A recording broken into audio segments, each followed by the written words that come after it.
우리는 말만 하면 다투는데 어떻게 하면 안 싸우고 말을 잘할 수 있을까요?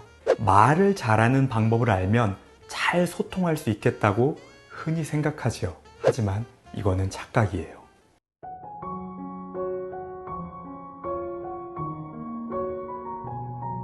안녕하세요. 정신과 전문의 한승민입니다. 부부나 가족, 커플은 가장 가까운 사람이지요. 하지만 때로는 나를 가장 속상하게 만드는 사람이기도 해요. 부부가 항상 좋은 관계를 유지하면 참 행복할 텐데 소통이 잘 되지 않을 때는 많이 어려워요. 어떻게 하면 소중한 사람과 소통을 잘 해 나갈 수 있을까요? 소통을 잘해서 좋은 관계를 만들어 나갈 수 있는 방법에 대해서 오늘 알아보도록 하겠습니다.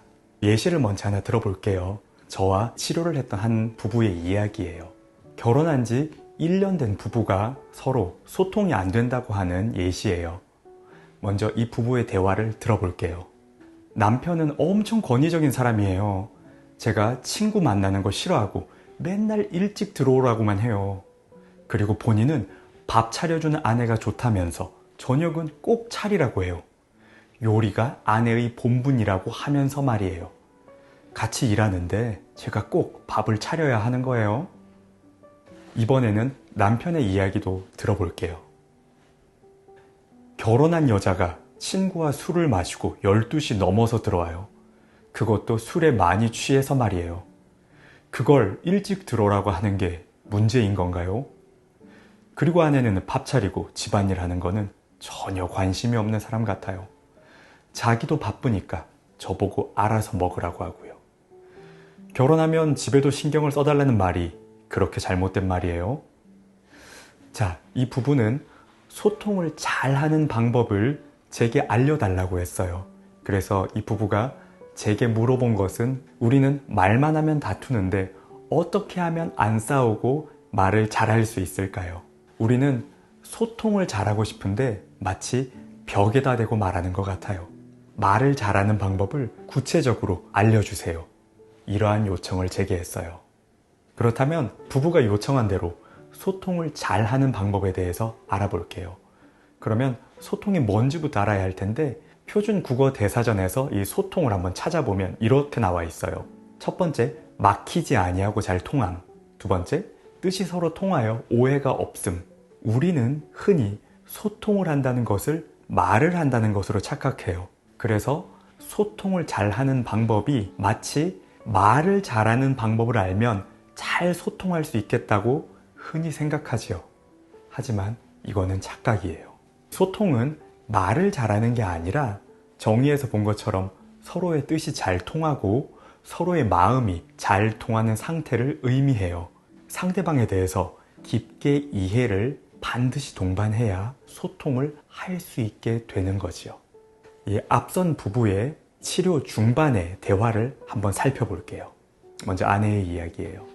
저희 아빠는 폭력적인 사람이었어요. 술만 마시면 엄마를 때리고 물건을 부수는 사람이었어요. 그런 아빠를 피해서 제가 고등학교 때 엄마와 동생과 함께 집에서 도망쳐 나왔어요.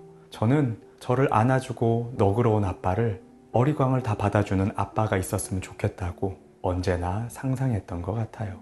그래서 제가 늦게 들어와도 저를 다 이해하고 온전히 받아줄 수 있는 그런 남편을 가지고 싶었던 것 같아요. 그러면 남편 이야기도 한번 들어볼게요. 저희 집은 아내 집과 다르게 무척 화목했어요. 아버지는 권위적인 사람이었고 어머니는 현모양처 같은 사람이었고요. 저는 어머니를 엄청 좋아했고 그렇게 다정하고 아버지를 잘 챙겨주는 어머니 같은 사람과 결혼하고 싶었던 것 같아요. 저는 저희 부모님처럼 사는 게 이상적이라고 생각했었거든요. 그래서 아내에게 마치 저희 어머니처럼 저녁을 꼭 차리고 살림을 잘 하기를 강요했던 것 같아요. 이 두 사람의 속마음을 들어보면 좀 어때요? 왜 이렇게 행동했는지 조금씩 이해가 되고 받아들여지는 부분이 있지요. 아내는 어렸을 때부터 자신이 뭘 해도 다 받아주는 그런 아빠와 살고 싶어 했던 아이지요. 그런 아이의 소망은 아빠한테는 이제 영원히 받을 수가 없어요. 이미 어른이 되었기 때문이에요. 하지만 소망은 사라지지 않거든요. 남편에게 마치 아빠한테 받고 싶은 투정과 어리광을 부리고 있었던 것으로 우리는 이해해 볼 수 있어요. 반면 남편은 자신의 아버지 어머니의 관계가 굉장히 이상적인 모습으로 생각하는 사람이지요. 자신의 가정이 안정적이었다고 느끼는 아이는 성인이 되어서 부모님의 관계를 자신의 결혼 생활에서 재현하고 싶어 하는 것이 보통이에요. 이는 마치 롤모델로 작용하는 거지요. 때문에 자신과 아내의 관계가 평생 지켜보던 이 권위적인 아버지, 가정적인 어머니의 모습을 가지고자 했던 거예요. 그러면 우리 가정도 아주 행복해질 수 있다고 생각했으니까요. 기존의 이 부부가 열심히 해오던 나름의 소통은 자신의 목소리를 점점 크게 내고 상대방의 말을 들어주거나 이해하지 않는 방식이었어요. 내가 내 목소리를 크게 내서 상대방을 설득하는 것은 많은 사람들이 착각하는 잘못된 방식이고요. 소통은 3가지 단계로 구성돼요. 가장 낮은 단계가 말하기이고 그 다음이 듣기, 그리고 마지막이 이해하기예요. 소통을 위해서는 대화를 해야 하고 대화의 핵심은 말하기가 아니라 듣는 거예요. 우리가 대화를 하기 위해서 중요한 것은 실은 입이 아니라 귀예요. 왜 그럴 때 있잖아요. 친구와 열심히 대화하고 집에 들어오는 길에 이 친구와 대화가 진짜 즐거웠어 라고 느낄 때 곰곰이 생각해보면 내 이야기를 잘 들어주는 친구와 시간을 보냈을 때예요. 자기 이야기만 열심히 하는 친구와 대화하면 좋은 대화를 나눴다는 생각이 드는 게 아니라 엄청 피곤하죠. 정신과 의사와 대화를 하면 많은 분들이 대화를 잘했다고 느껴요. 그런데 정작 정신과 의사는 거의 말하지 않고요. 이 화자의 이야기를 듣고 있는 게 보통이죠. 그리고 진정한 의미의 소통은 말하기 그리고 듣기를 넘어 상대방에 대한 이해에서 비롯돼요.